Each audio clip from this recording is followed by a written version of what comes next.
Hello everybody, it's 8:30 in the morning and this sunshine is just glorious. But although we've got the sunshine in the daytime at the minute, and the last week or so has been really good weather-wise here in the UK, still very cold at night. So we've got those variations in temperature from quite high to quite low. But there's a peak in the weather coming next week. I think from about the 1st onwards, you can see there's a definite change and the overnight temperatures are rising. So that's what I've been waiting for this month to get going on my seeds, because some seeds I will just leave straight in here in the polytunnel and they don't really want those cold nights. So I'm going to get cracking today on the veg seeds for March. I know it's late, but you've got to play with Mother Nature. Sometimes you can cheat her, and I do with my propagators at home. I do cheat her to a degree, but this time I'm kind of working with her. So we're going to get cracking. First off, we've got peas, 3 ways. So I've got 3 different varieties of peas, and I'm going to sow them 3 different ways for 3 different reasons. So the first one is length of guttering. This is standard practice for allotment plots, and I've just taped off the ends. I have got the ends somewhere, just can't find them, and I've drilled some holes in them for drainage, and I'm just going to half fill this with compost. Now, I go on all the time about sieve compost. This is one of those jobs where you don't need to use sieve compost because the seeds are quite big and they'll easily get damp enough in here. You can soak pea seeds if you want to. I don't really see the necessity of them, and they're not that difficult to take on water. Something like sweet corn, yeah, I can understand that because they're they're very dehydrated, so I can understand that. And I'm just going to spread these seeds on, and then I'll envelope them in more compost. I think I'll put the whole bag in. So that variety is Blau Shock, and it's a bluish colour. The Blau will tell you that it's a bluish colour pod, and then when you cook them, they'll be pea coloured inside. So, but it's just a standard pea, this one. And what I'll do with this is, like my hanging shelves in there where they're hanging from ropes to keep pests at bay, I'll do exactly the same with this. I'll hang this from a couple of ropes, probably in a little polytunnel, just to keep mice off them, because they are your enemy with peas. And just keep them well watered. So that's method 1. Right, the second method, I'm going to fill one of these container-wise trays with compost, and I'm going to grow sort of individual plants but in groups. And this means that I can just take a plant out and put it exactly where I want, as opposed to sliding that whole thing out of the gutter there. And this is a variety called Caribe de Moussan, and they say that it's probably the original Mange 2. We love Mange 2. I prefer Mange 2 over peas, if I'm being perfectly honest, but I'll eat both. And this is, again, fairly simple. No need with gardening to complicate things too much. I'm not soaking them again. I'm just going to put sort of 2 or 3 in each cell.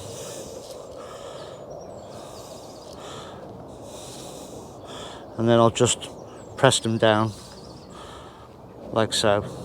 And that's as easy as it needs to be. They'll all find their way up and grow. And again, I'll put these on one of my hanging shelves just to protect them from the mice.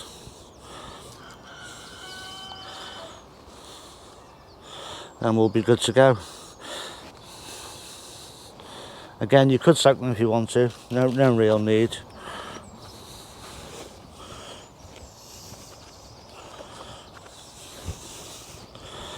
There we go, and that's that one done. So that's Mange 2 taken care of. Now the third one, we've got to go down to one of the beds down there.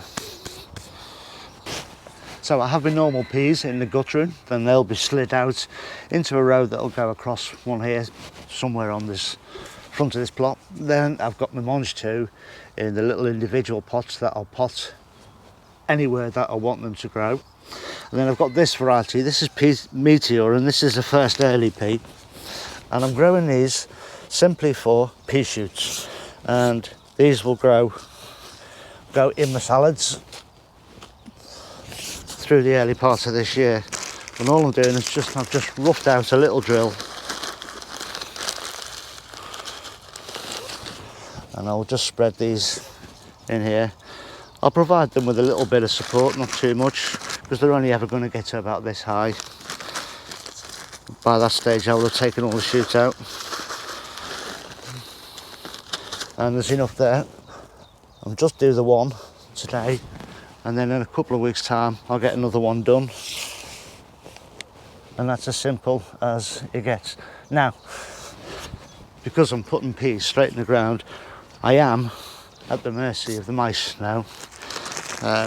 There is an old-fashioned method you could use. You can soak peas like this in paraffin, they reckon. Never tried it myself, but apparently that deters them.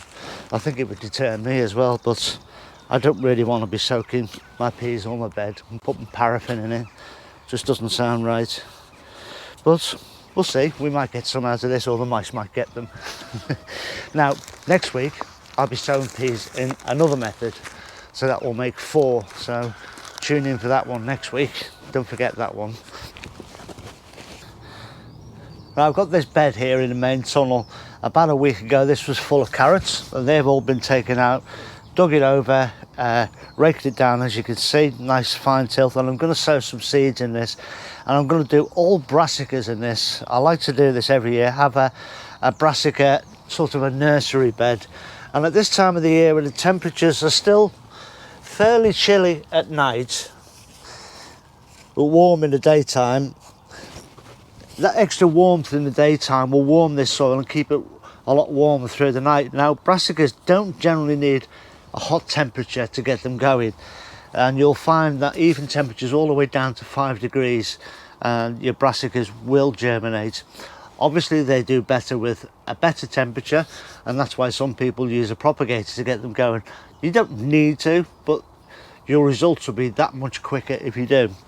I'm not too concerned with that, and I'll just sow in this soil. I could sow these outside. They would take a little bit longer to germinate outside than they would in here.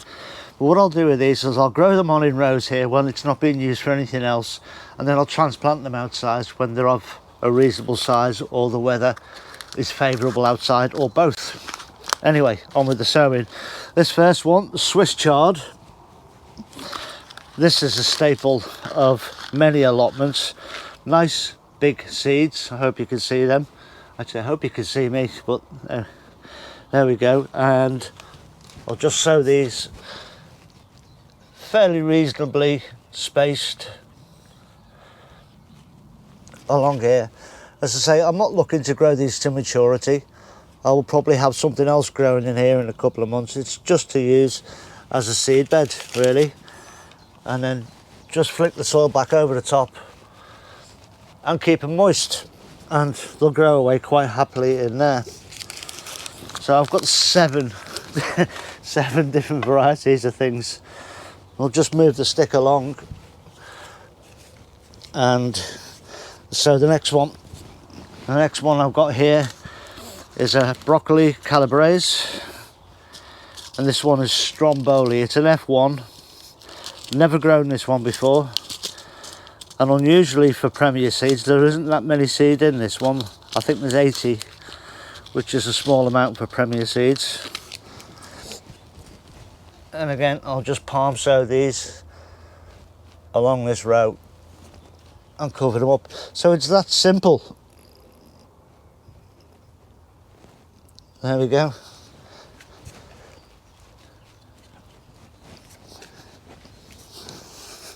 And again, label in, water them, keep them moist, and the job's a good one. So the other ones I've got to go in here, there's a broccoli green sprouting. Now, I would normally grow this for the back end of the year, but I'm going to try it early just for a change, and just because I've got that other broccoli going in there. I've got 2 cauliflower varieties, and all the year round, and an igloo. They will also go in here. And then 2 cabbage. The first one is my standard and one of my favourites. It's called Golden Acre. That's a summer cabbage, and it's my coleslaw cabbage of choice. I've got that one. And then this one's interesting. This is Caraflex, and this is an F1 variety. And again, only 30 seeds in this packet, so I'll be careful with these. It's a Hispy cabbage, and I was looking at it in the catalogue, and I was thinking, do you know what? I don't think I have ever grown a Hispy cabbage, and I don't think I have, so I'll give them a try this year. I know nothing more about it really than what's in the blurb on it. Hispy cabbage, we'll give it a go and see what happens. Anyway, I'll crack on and sow the rest of these. So, quick water, and that's those done, and we'll just keep those moist.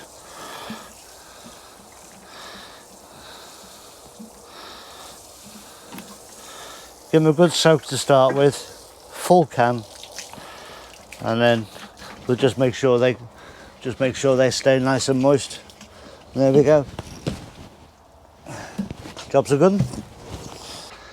So just a couple of nights ago, I had an email from one of the subscribers to Greenside Up, and it was a chap that lives not very far away from where I am at the moment, just down the coast from me a little ways, and just met him today. He's just been down and he's brought me something which I'm going to show you briefly, but I'm also going to keep you in suspense as to what it is as well. He's brought me this thing, and I'm hoping that in future videos it's going to feature quite a bit, but I'll just show you it quickly, tease you a bit. So this is what I've been brought today, and that is all I'm going to tell you about it. I'm going to tease you a little bit about it, but as I say, hopefully in future videos you'll see much more of this. There we go. Thank you very much, Graham, much appreciated. So that's it for this one. Look after yourselves, everyone, please stay safe, and I'll see you all very, very soon. Ta-ra now.